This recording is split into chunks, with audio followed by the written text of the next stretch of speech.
Trident Limited, a subsidiary of First Quantum Minerals Limited.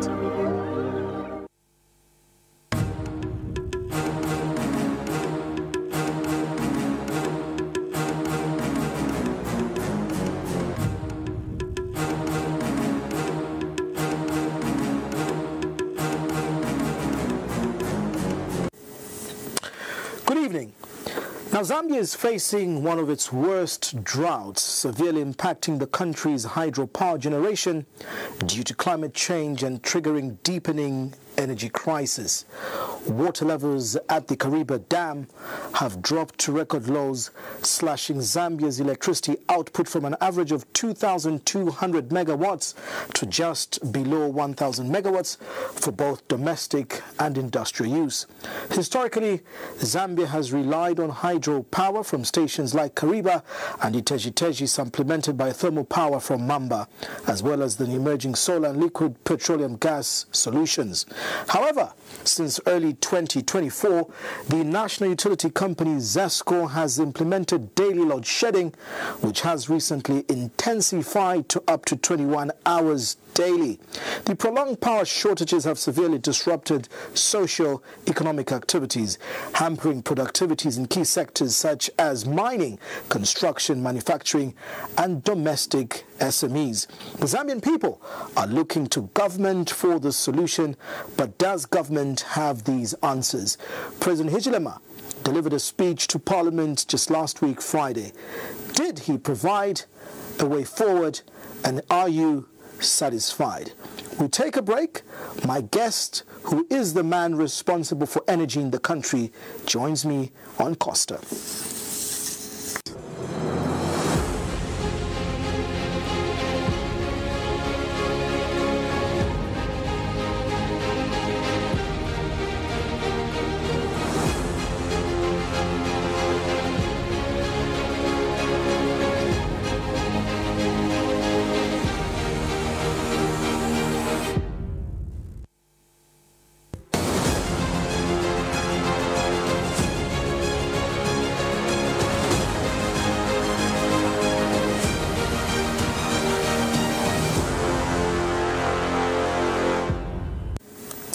My name is Costa Mwansa. This is Costa. If you have power, you may be lucky to watch us on DSTV 271, that is Diamond TV on MultiChoice, as well as GOTV on Channel 20. Remember, you're watching us via live stream on our YouTube page. It's Diamond TV Zambia. You can also catch us on the Facebook page. It's Costa Mwansa. We discuss the current energy crisis. My guest, the Minister of Energy, Honorable Makozo Chikote. Minister, good evening and welcome to Costa. Thank you very much. Good evening, listeners and viewers. Thank you very much to find time to listen to us. Minister, I'll just cut to the chase and be very straight to the point. The current situation is a disaster. It's a crisis. Households have been affected. ZESCO says 21 hours of load shedding daily, 3 hours of power. Homes don't get power in certain instances for as much as 4 to 5 days, inclusive of businesses. The schedule is no longer, followed.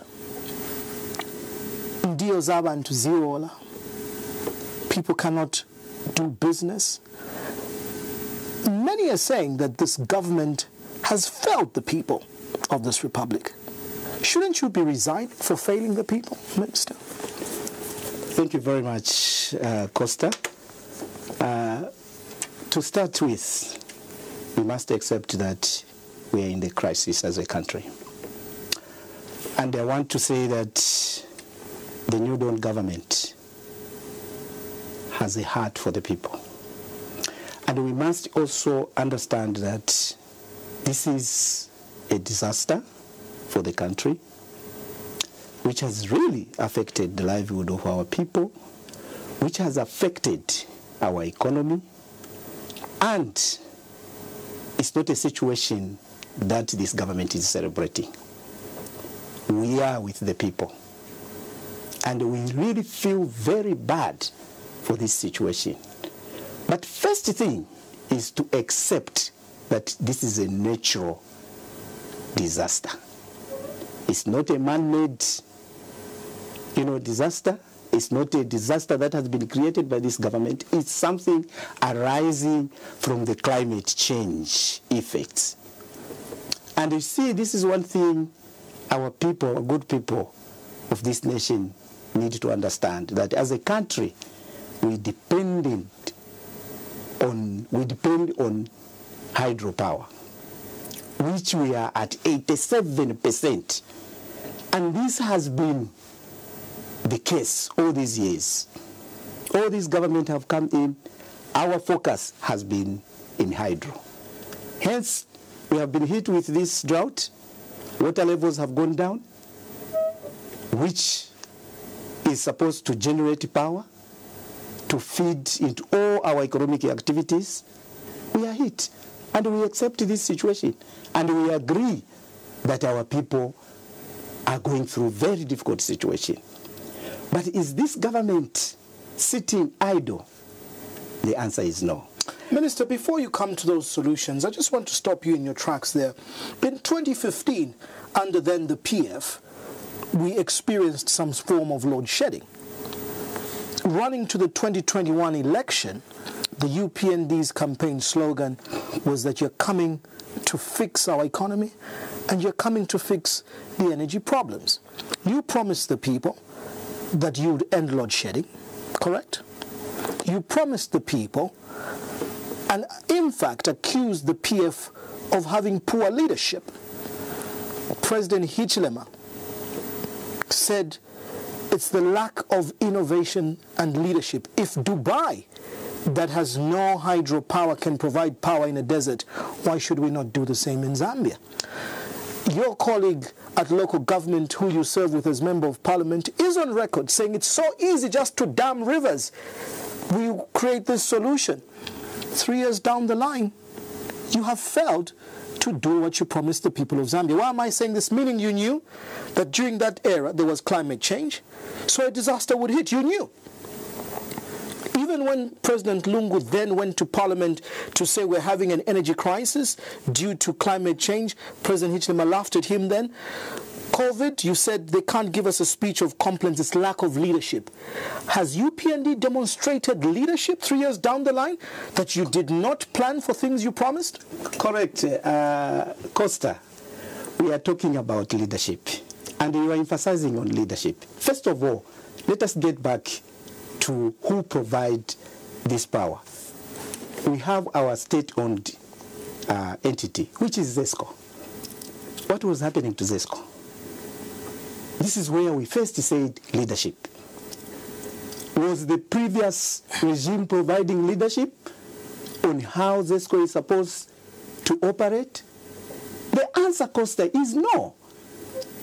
The balance sheet for ZESCO is terribly. There was no leadership. People were being employed, but not adding any value. Okay?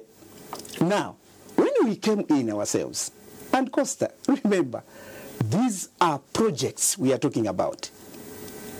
These are projects we are talking about. And when you are asking that, has this government provided solution? Indeed, we are on the course. First of all, here we are. We have provided, we have created an environment which attracts investment in the energy sector. Also, we are looking at infrastructure. Did the previous regimes that have been there invested in the energy sector? One can argue so, that Kafiwe-Lowa came up. The capacity was increased from 2,400 megawatts to 3,600 capacity of hydropower generation. Costa, Iteji came up on stream. Costa, did you look at the completion of the project? Did you look at how things were being managed? The project that you are just talking about, it has been concluded by this government. So if you knew, if you knew all these things when you were in opposition, you knew that we were in an era of climate change. You knew that ZESCO was being mismanaged. You knew that there was no alternative energy investment. Then surely 3 years down the line, you have failed to actualize what you knew was the problem, because the people are suffering more than they suffered 9 years ago. You can't run an economy with 4 days without power. Look, Costa, this is where I'm trying to explain to you that what is this government has done. First of all, you must understand that we have attracted investment in the energy sector. We are looking at immediate, medium, and long term. And these are the projects we are trying to implement. Today, we are talking, first of all, I would take you to Mamba Correras, energy. We have created an environment that has seen Mamba Correras expanding. Because all we are saying, expansion in the energy sector. Mamba used to produce 300 megawatts. With the proper leadership that we have provided, Mamba has gone into phase 2 to provide another 300 megawatts. That is the vision we are talking about in the longer term. Here we are trying to construct an interconnector to Tanzania, Kenya. Why am I saying that is an infrastructure for long term? Is with this situation we are going through, we'll be able to import power from that direction. In the situation whereby we are stable, we have surplus, we'll be able to export through that interconnector. These are the infrastructure that we felt that government are supposed to take consideration of investing in the energy sector. Here we are, solar farms, that which has not been, in the minds of private sectors to play. We have a project that is running in Zambia, which is going to provide about 100 megawatts. Minister, you're telling me things in the long term. What are you telling a family that has just thrown away thousands of kwacha worth of relish and they have nothing to eat? What are you telling a relative of a person who is in hospital and cannot have incubation machines, oxygen machines because of disruptive power? What are you telling a business like mine that is spending 13,000 kwacha on diesel every week and have no advertisers because no one is watching TV? Am I going to wait for 4 years for Mamba to complete phase 2? Am I going to wait for 4 years for the solar farm in Chisamba? By then my business will be dead, Minister, and I'll be sending 100 young people home. I explained to you, Costa, that first of all, we have structured our intervention in the immediate, in the short, medium, and long term. So what are the immediate solutions for people like myself? In the immediate space, Costa, number one, you are aware that when the country was stable, we were exporting. We have withdrawn the exports. But not totally. Yes. But not totally. Yes, just I will explain. We have withdrawn. That indicates that this government cares for the people. It represents that this government represents, Minister, that this government is heartless. It doesn't care for the people. Because why would you export in the midst of a crisis? Costa, what you should understand is, first, we need to communicate to people, because this is a very critical subject, and this is very critical moment. One, I've explained that we have withdrawn exports, not, of course, everything. Why? We have got contracts that this government signed. And we have also to protect our diplomatic relationship. Thirdly, for security, energy security, we have to keep those lines running. For example, this time around, we are using some of these interconnectors to import power. Now, look, this government, in the immediate, we are exporting. We are importing power. We have agreed with South Africa, ESCOM. We are going to bring in 170 megawatts. Secondly, we are scaled down the export, because we used to export about 500 megawatts. From 500 megawatts, we have withdrawn about 200 250 megawatts has been withdrawn. And so we're still exporting, and we're still exporting another 250. Yes. When we are below 1,000 megawatts capacity. Correct. So just hold on, Minister. Yes. What would you be telling a Zambian tonight? That while their business dies, while they cannot do their business and make money, you as minister sitting here telling us because of diplomatic relationships, because of energy security, 250 that we can use has to go out. Look, this is what I've explained, that you must understand the mathematics behind these arrangements. We have imported 496 megawatts. Okay? And don't forget that this is revenue collection of the utility company. So if you check the 250 that is remaining, compared with what we are importing, that indicates that this is what government want to do in the immediate space to address the challenges people are going. It's not about diplomatic relations. It's not about energy crisis. It's about revenue collection. No. What I'm explaining is, why do we keep such kind of a business? Let's get to the mathematics. Let's get to the mathematics that you talk about, Minister. Costa, we have to make sure that people understand the situation which we are. And in understanding the situation, that's why I want to ask you this question. Just hold on. Let's make people understand. Yes. Minister, explain to us, what is the current status quo in terms of the current power generation? Let's break the mathematics. Let's look at Iteji. Let's look at Kariba with the water levels. Let's look at Ndola Energy. Let's look at wherever we're putting in power. Yes. How much do we have versus how much we're exporting? So break that mathematics for us. First of all, I just want to quickly summarize for our good citizens who are there to understand.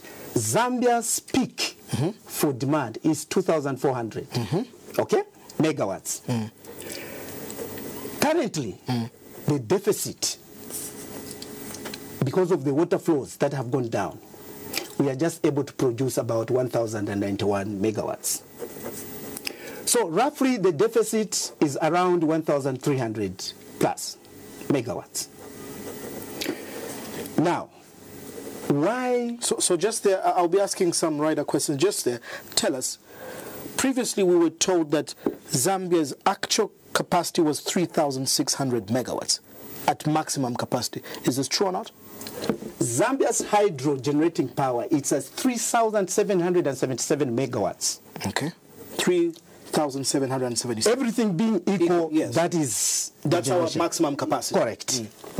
Now, I was just giving the 2,400 is the peak demand for the nation.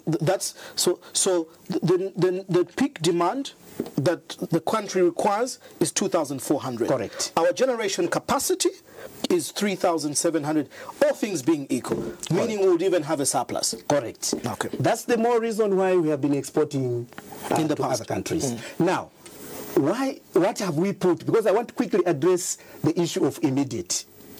This is where we are importing 496 megawatts. And when you check before Mamba cholera, maybe this is why the country has faced these challenges, whereby we can't even manage the schedule for 17 hours. Remember, in my briefings, I've been saying with effect from 1st September, we'll go to 17 hours. But unfortunately, things couldn't be managed accordingly. Now, why? Mamba cholera plant is in maintenance. And this maintenance is coming to an end on the 3rd September. That's why I want us to break down each contribution. Mamba gives us 300 megawatts. Yes. Out of thermal power. Yes. And I know that they've got two phases, one that puts in 150 and the other 150. Yes. Is it all phases that are out, or it's one? All the phases are going through under maintenance. Actually, we even delayed them because of the situation we So with Mamba, we're out by 300. How much does Kariba give us? Kariba produces about 300 megawatts also. And currently?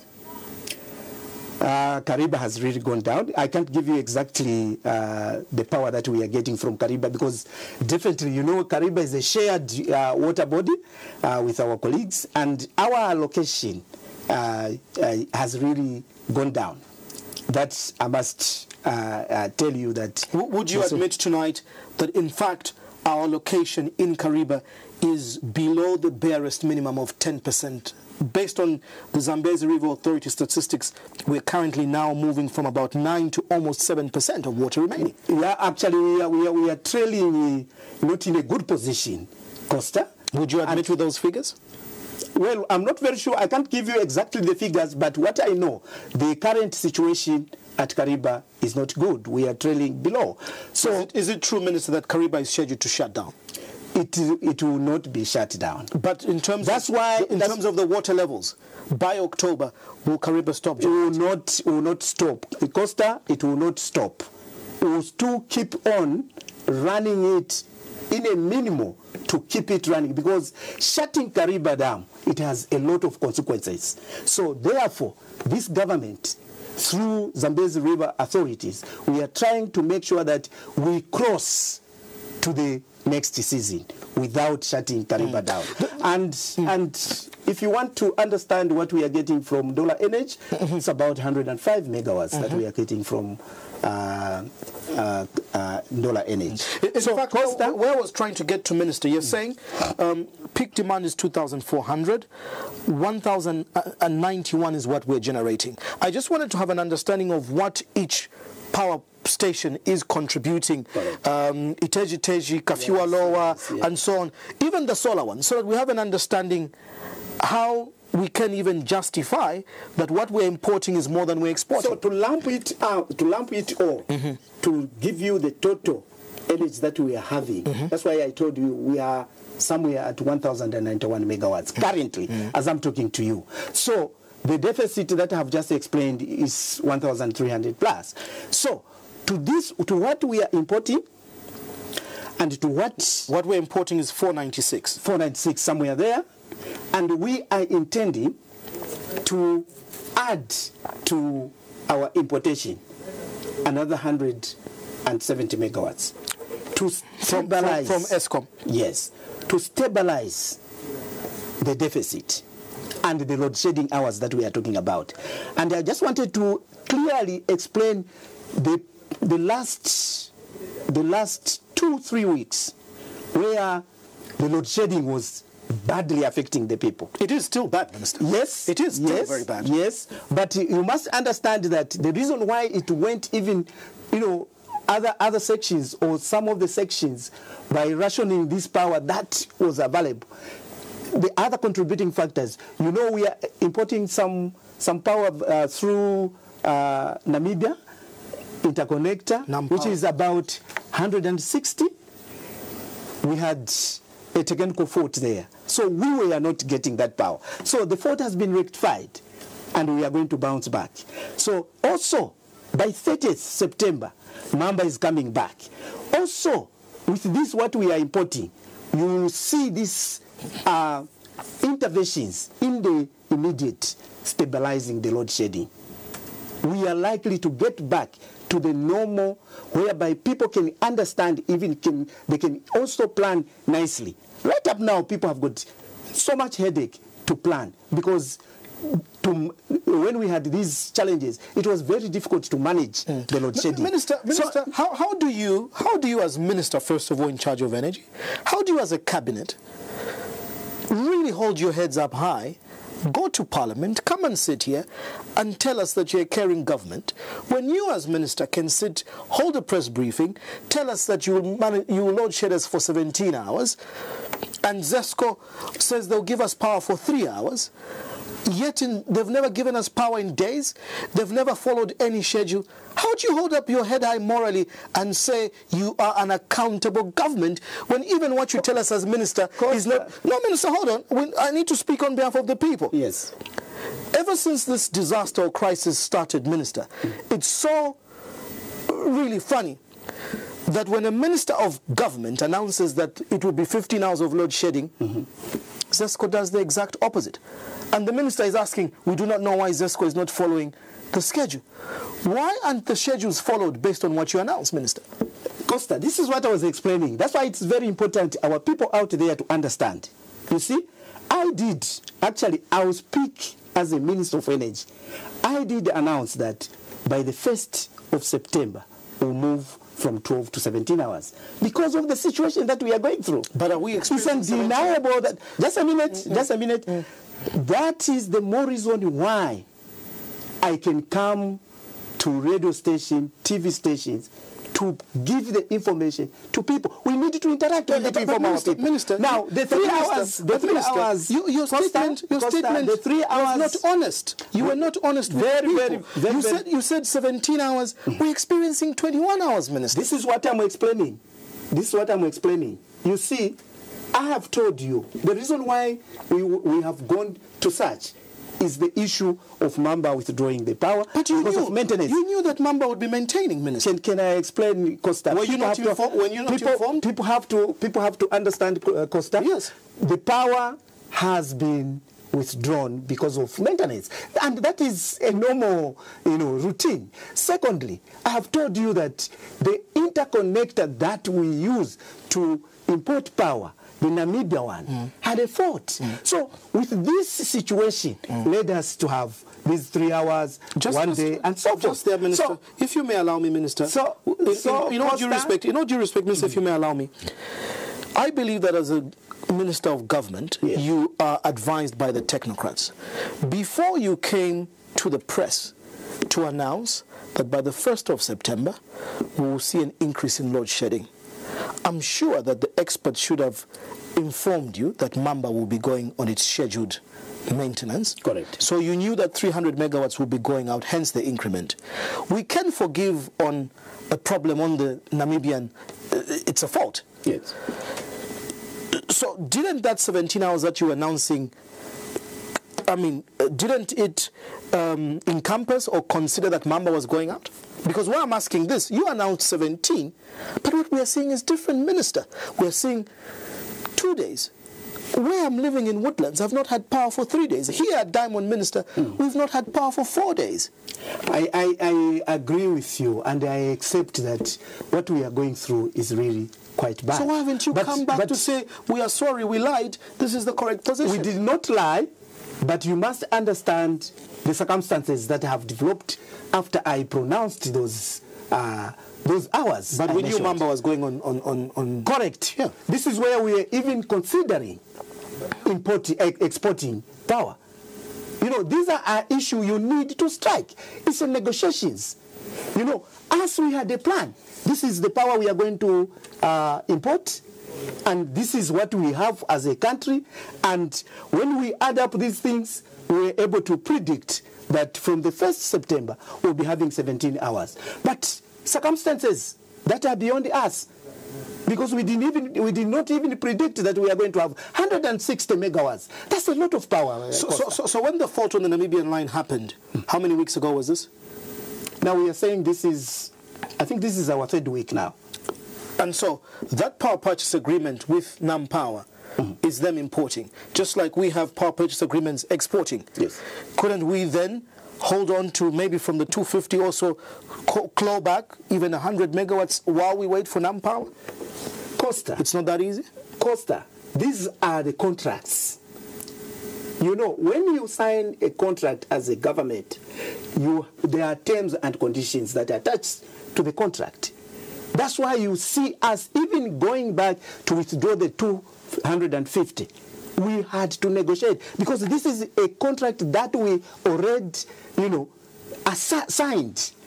So these are circumstances that's why I'm saying, Costa, the good people of this country must understand that we have not gone to sleep. We are doing the best. And also, in the immediate, Costa, right up now, we are busy trying to look at a marketeer, at a person holding a barber shop, a restaurant there, a welder.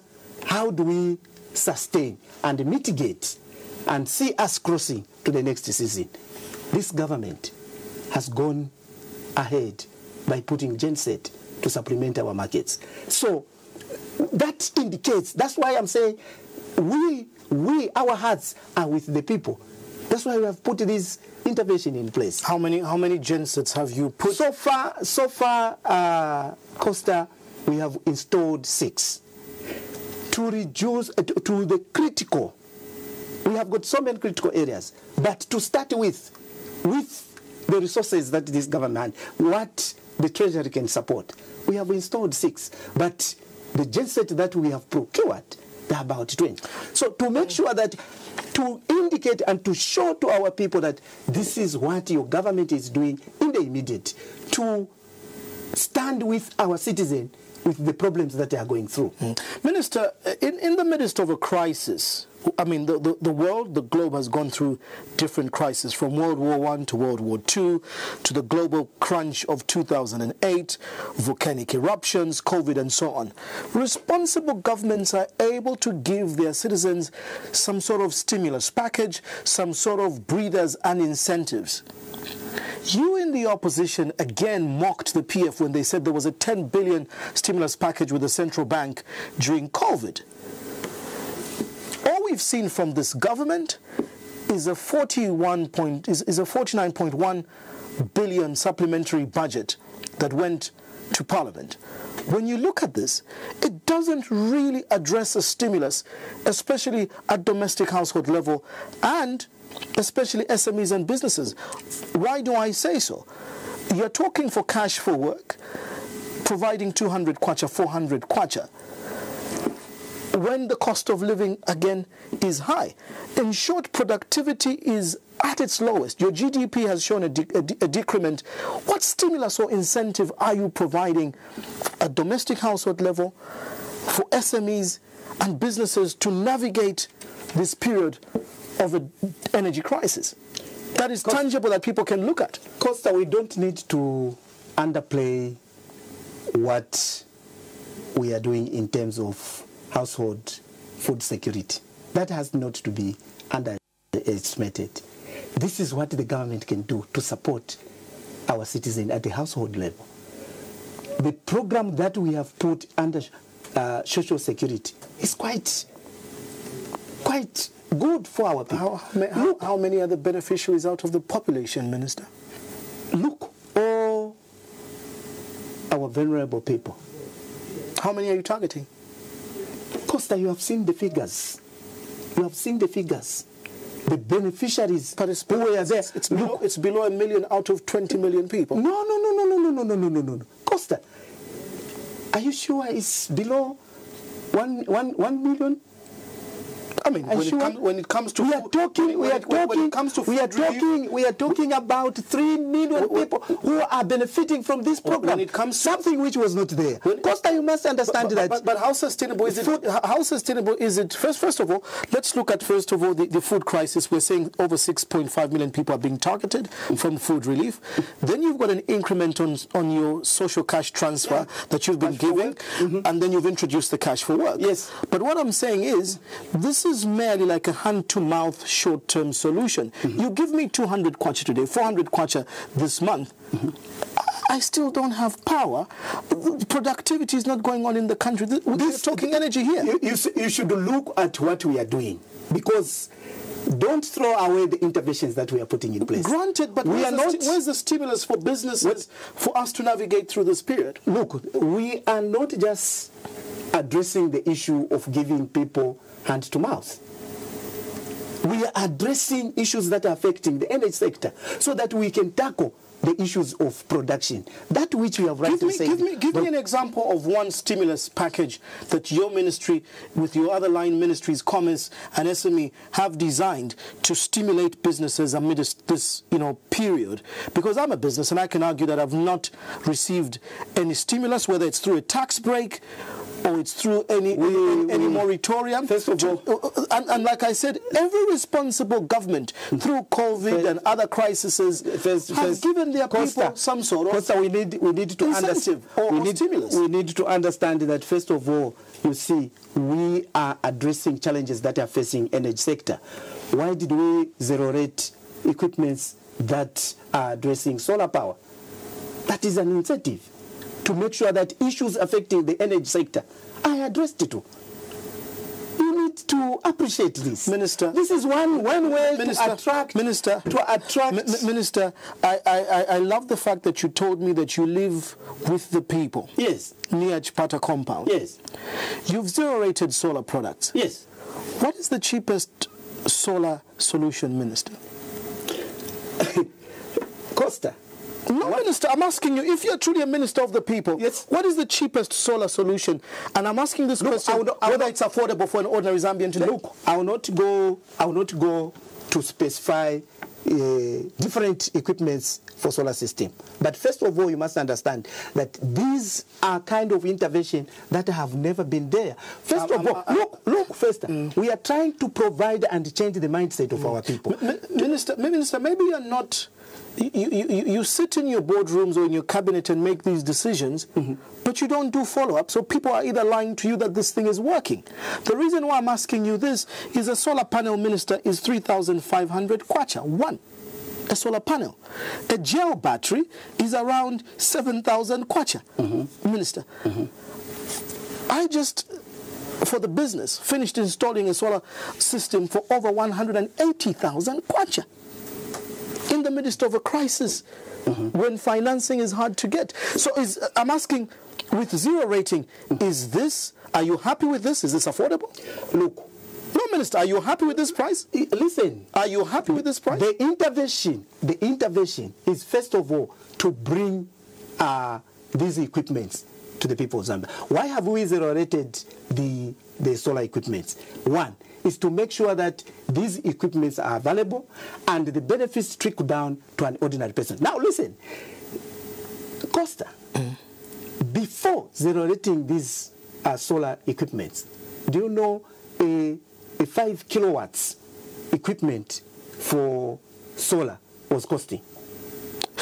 You tell us, Minister, because I've spoken to your colleague at Commerce. Yes. Nobody has reduced this on the market unless you can show us that there's been a decrement in price. Look, Costa, you must understand that, first of all, we are creating an environment that makes people to understand that we can still go solar. These are the things that our people, we are not privy to. Okay? There's a lot that needs to be done to help people to understand and change their mindset. You know, has the price of solar equipment reduced, Minister? Of course. But from what to what? Of course. Look, from what to what, Minister? We used on your 5 kilowatt. A 5 kilowatts Costa, it was going at 150,000 to install. As we are talking now, a 5 kilowatt solar system has come to 50, 70. Between 50 and 70. You can justify that as a standard price on the market right now because there's no standardization now. Costa, don't forget also that there's human nature in this. Other people who are in the supply, they think this creation of this intervention or incentives is time to make profit. These are human nature. This is why I'm asking basic question. Has your intervention worked? Is the cost of solar affordable? We are getting there. Is it affordable, Minister? Yes, we are getting there. It is? Yes, today, if you went... Now, let me take you to the simple solar... For 4 solar panels, simple solar, 2 solar panels or 4 solar panels, it will cost me 7,000 plus batteries. I'm not going to spend less than 19,000, 20,000. Is that affordable for a household in Zambia? Look, we have got different categories of our people. This is where we are trying to encourage people like you that when you invest in this sector, we will be able to address an ordinary person there who cannot afford. First of all, by providing you to have access to these equipments so that you can also come on board to contribute. Because we are in this, all of us. Costa, you are able to afford. No, we are not able to win the business.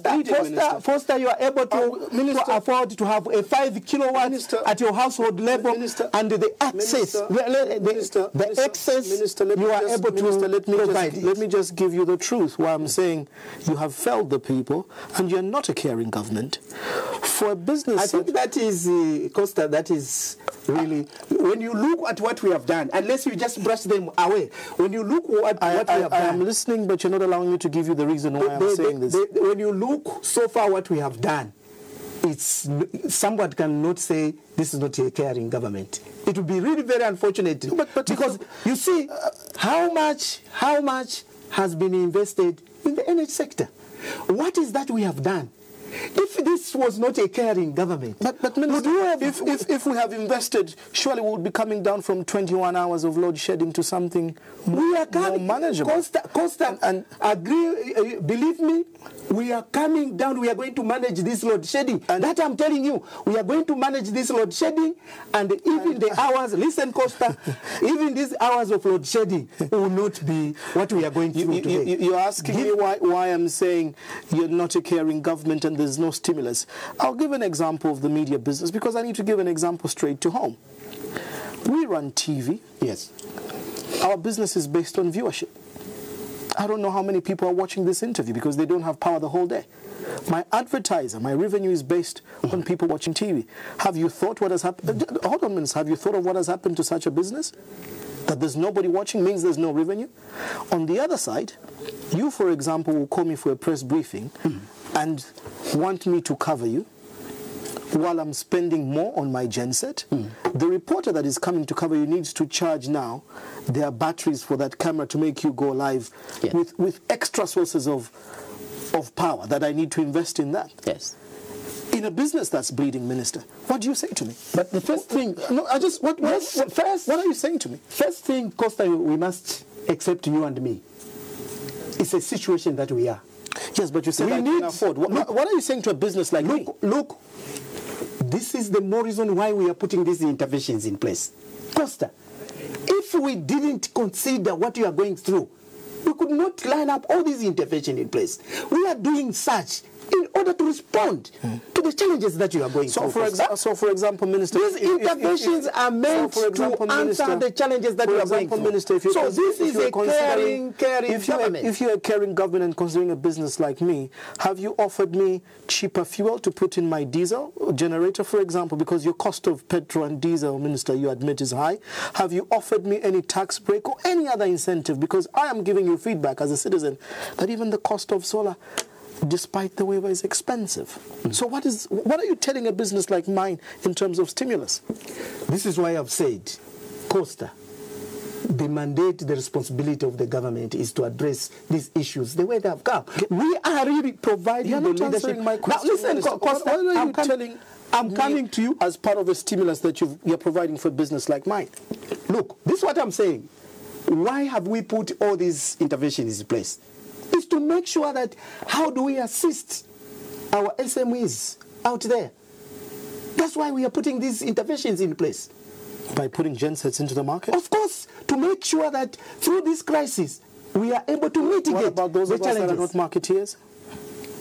This is why I've said we are providing incentives such as to make sure that a person like Costa can also contribute, because we are in it, all of us. You can contribute. That's why you have read directives that public institutions must go solar, so that the power consumption that is available can be diverted to an ordinary citizen. Anyway, Minister, the feedback I will give you and what I'm asking is, could we do better? Are you satisfied that the current cost of solar products with the intervention of a tax waiver is affordable enough? Are you saying this is the best we can do? Look, when you have a situation, we are trying to address these challenges. No, Minister, are you happy? Is this a good price? Yes or no? That is the intention of the government, to provide these incentives so that the benefits can trickle down to an individual person. So these incentives, the intention of the government is not just to play around. Minister, the monitoring and to see whether the benefits are trickling down to an ordinary person. You're not answering my question. Government has put in an incentive of a tax waiver. Are you happy as Minister? You know why we have provided? Because you want to give incentives to the people. You agree with me? I agree. Yes. My question is, Minister, is this an affordable price? Is this what you had emphasized? Has your intention been achieved or actualized? We are moving towards that direction. So because I have told you, it has moved from 150. We are now at 50. So we as a government, we have not given up. We are trying to make sure that we are trying to move to a better price. For the sake of time, In the last 2-3 weeks, ZESCO had applied to the Energy Regulation Board to have a review, of tariffs amidst, obviously, this, crisis. There was a bit of mixed feelings around this intention or rationale for ZESCO, to increase the tariffs. Do you, as Minister, support ZESCO's application to hike tariffs amidst this crisis? Is it justified? First of all, we must understand that to sustain ZESCO, it needs to have resources to run and provide these services. Now, is it the right time to adjust the cost-reflecting tariffs? I would tell you, Costa, that the answer is no. Hence, we felt as a government that we need to address first this intervention to provide the commodity on the table. Now, when we provide the commodity on the table, it's available, then we'll look at the cost-reflecting tariffs. This is how the government has looked at it. Indeed, ZESCO needs to review their cost-reflective tariffs. That's a fact, because we have to sustain the utility. But the point I'm saying is, we are in an emergency. Hence, the president declared that it's a disaster, it's an emergency. So, it came at a time whereby we need first to address the commodity to be available. So on this matter, because there's been so much talk, and even in your answer, you are saying ZESCO was found in a very bad financial position. Correct. Excuse me, Minister. They're still in a very tricky debt position.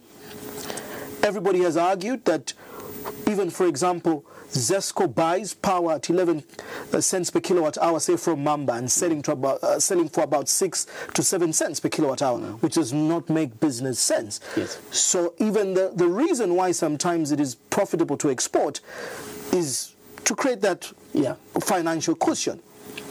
Have we made a politically populist decision to reject ZESCO's application when we know exactly what the right thing needs to be done and their debt position? Correctly, the way you have said it, Costa,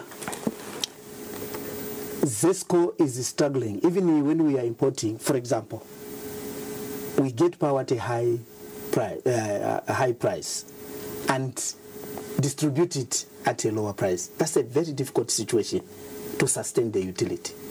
Now, did we make a right decisions to hang on the cost-reflective tariffs? It is the crisis that we are going through. Because even when we are talking of this commodity is not available. Hence, we have said it's not really completely rejection. We said, ZESCO, we need first to provide the commodity.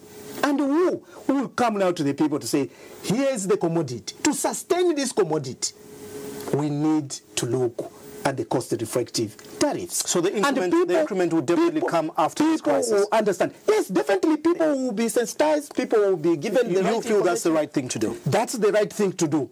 We need to put the commodity there and tell them to sustain this. Citizens, we need to be realistic. Minister, let's move to another one. Within the scheme of things, I think this should be couched in your mid to long-term plan. You've also introduced issues around open access. And this is where now you're encouraging individuals or cooperatives to begin to invest, whether it's into solar and so on, and then begin to feed back. Well, it's a whole mechanism of how they apply to the ARB and how these tariffs are worked out. But in simplistic terms, it's how individuals can contribute to the grid and earn. Let's break down this initiative of open access. These are reforms that we feel we can bring on the table so that the market is open to private players. Why? This is where we are giving an opportunity, individuals, you and me, who are consumers. We can, if the market is flooded, we are able to make a decision to say, okay, I think the services that are being provided by company B are better. They make a decision. And also, at the same time, the monopoly of power generating will not be under one utility. As you are aware, this time around, there were a lot of regulations that's surrounding generating of this power. But because of the situation, this situation we are going through has made us to think and open up to other sources of energy. But currently, we just depend on ZESCO. So hence, the open access will provide competition on the market. And you know the positive results of competition. Quality services. Because we will not look at one company providing this power. So open access is one way of broadening the market, one way of improving even the quality of service. What about the efficiency? Even in the efficiency. I know you're very new at energy, but I've been hearing this for the very longest, that first of all, our tariffs were not attractive for investment for the longest, so we needed to do a cost-reflective study. We gave it to a UK-based company. The last time I had the ZESCO MD here, he said, yes, that report was given to the ARB, he had sight of it, and so on and so forth. And yes, we know, even experts have studied around ZESCO, that to make it more efficient and remove the monopoly, we need to unbundle ZESCO. The engineering side, the marketing side, and so on. Is it too early for me to ask you whether these things will happen and why we have taken so long, irregardless of any administration or party regime, when we know the right things to do, whether it's from the 5th now to the 8th National Development Plan? As new minister, can you assure us that this is the way we're going to be going? Actually, we are in the right track in terms of open access. I think we have made steps forward. And I can assure you, Costa, that this is going to be implemented. Because even right up now, already we have given the rights to private sectors to invest. That gives you confidence that the open access reform is going ahead. That's why you have seen a number of people have shown expressions of interest to invest in this in the energy sector. So to me, Costa, the confidence you must have that we have now moved to the next level. Minister, you just last week, returned from, China, where you accompanied His Excellency the President on obviously a week-long tour for the FOCAC. There were a number of memoranda signed, ZESCO and Power China, China Datang Corporation. You were present in those. I saw Darius, our reporter, report those things. The expectation of many Zambians, again, I speak on the millions and what they give, well, hopefully that even when the president speaks on Friday, that probably would have heard that this, in the immediate, is what we've come back with from China. Were there any benefits on the immediate, or all these things from China were in the long term? People were quite hopeful, Minister. Indeed, the visit for this summit, FOCAC, it has a lot of meaningful benefits. As like you have stated, we did sign a number of MOUs. Like you have signed with Power China. We also had another MOU with TBA. We also signed an MOU with Longin Energy. These are big companies in China that supply power to China. And they have really moved in terms of power supply in China. So we are seeing this country not to be the same with all that what we have signed. Because right up now, with Power China, they are going to work at Kafiwe Gorge, Kafiwe Lower Gorge, a solar farm plant that is going to produce about 100 megawatts. Iteji, they are going to put a solar farm there, which is going to produce another 100 megawatts. Also in Choma, they are going to put another solar farm, which is going to produce 50 megawatts. So when you start looking at these are going to be benefits for this country. This country will not now be a net importer. It will be a net exporter. So these are some of the benefits that visit the president and us, his ministers, I know that people are I know that people are very desperate. In your scheme of things, what are you telling the Zambian people? How long should they wait for these things to come to fruition? These are the projects which have been designed in a long term.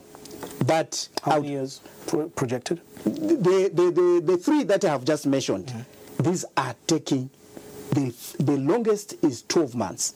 But this one which is being... 12 months, which is 1 year? Yes, which is being implemented already in Chamba.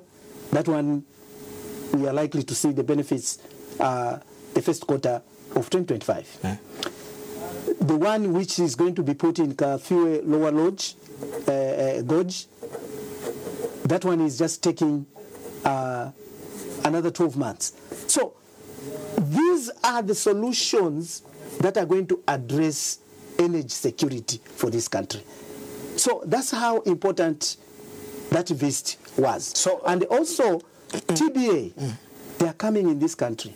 Instead of them to be manufacturing in China, they will be starting manufacturing all these transformers, solar panels within the country.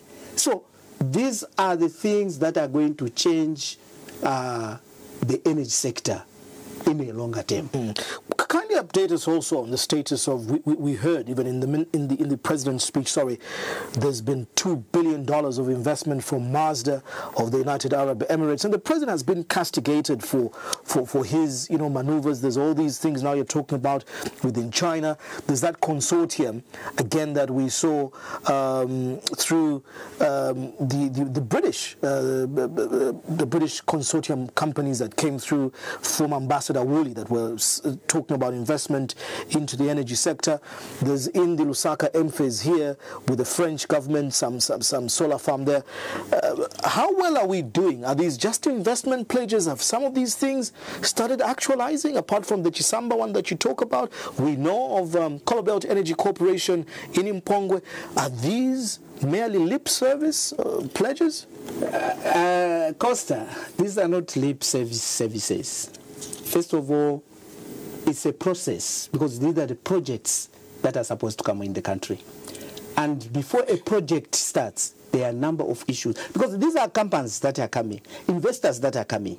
There are a lot of things that need to be put in place. Due diligence have to be done for these people to start implementing. So all these investment that we have heard being pronounced, there are other parts that the government of Zambia has to do.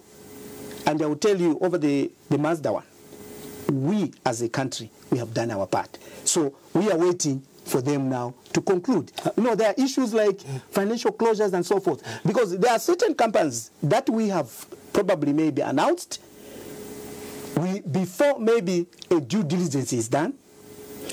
And when it comes to financial closures, there are these who are coming, want government guarantees and so forth. So certain things we are trying to be mindful to make sure that we are not affected in other areas. So how long do we need to wait for these to actualize?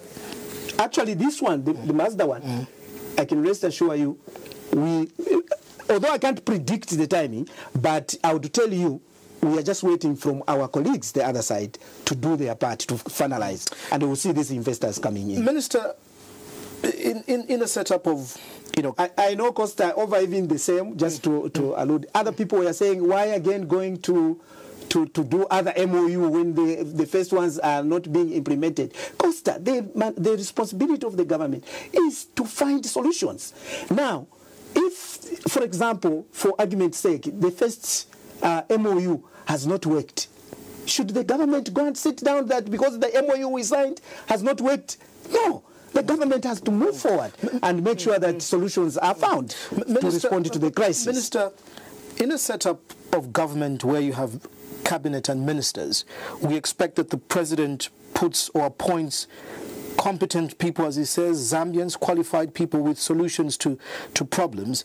You are obviously MP and part of the president's cabinet. The Zambians, amidst this crisis, are looking for a savior and solutions. You were moved from livestock into energy. Some criticized that swap or appointment as a weak one. Some criticized you not of being competent. Your predecessor was an engineer.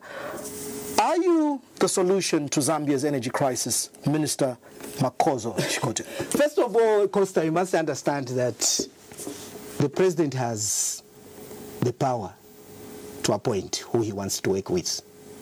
That is within the powers of the president.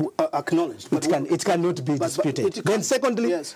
Am I a savior? Yes, Costa. What magic do you bring to the table? I'm going to lead the Ministry of Energy to respond to the challenges that are surrounding energy sector. And I'm confident that this country will not be the same. You're the right person for the job? I am the right person, that's why I'm there. What difference do you bring onto the table? To make sure that all the challenges... Because you took over, load shedding has worsened.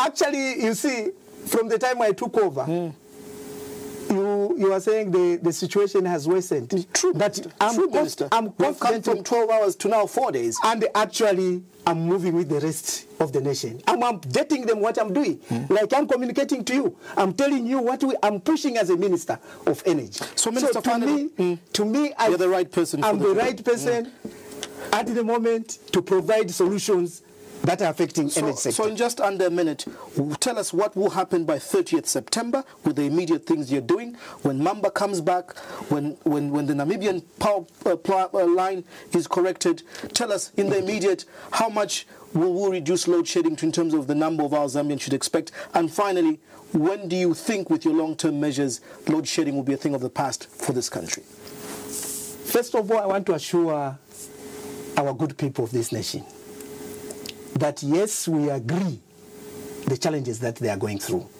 and our hearts are with them. Now, with effect from 1st October, I want to assure the people of this country that we will be able to stabilize the load shedding, because Mamba will be back providing 100% of the power that they have been supplying, coming out of maintenance. Secondly, we are going to have the power that we are importing. Thirdly, the fault that we had through Namibia interconnector, where we are importing this power, it will provide its 160 megawatts. So this gives us a position to stabilize the power. To how many hours? And I can... How many hours, Minister? We are going to go back to our 17 hours as we continue working to bring the 17 hours to 12 hours. That is our target. We are working around the clock to make sure that this load shedding is well managed in order to mitigate the challenges our people are going through.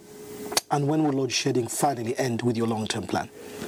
With these long-term solutions, in addition to what systems that we are putting in place, I want to assure the people of Zambia that after 12 months, we'll be able to have proper supply, stable supply of power.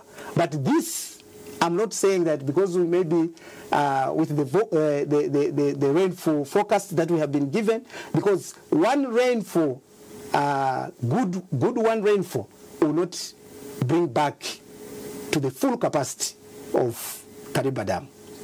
But because of these other energy mix that we are bringing on board, we'll be able to supplement to see the stability of energy source power. Makozo Chikote, Minister of Energy, thank you so much for talking to me and the Zambians this evening. Thank you.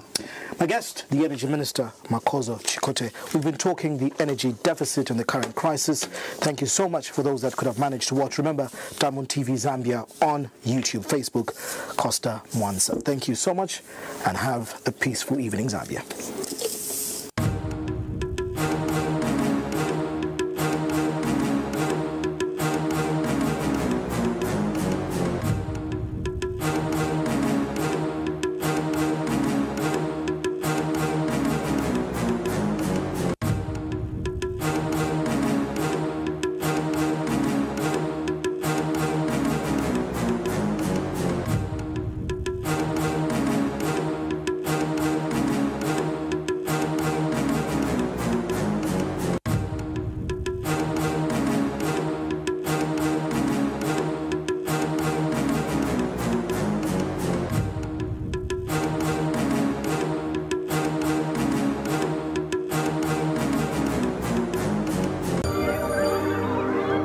Costa was brought to you by FQM Trident Limited, a subsidiary of First Quantum Minerals Limited.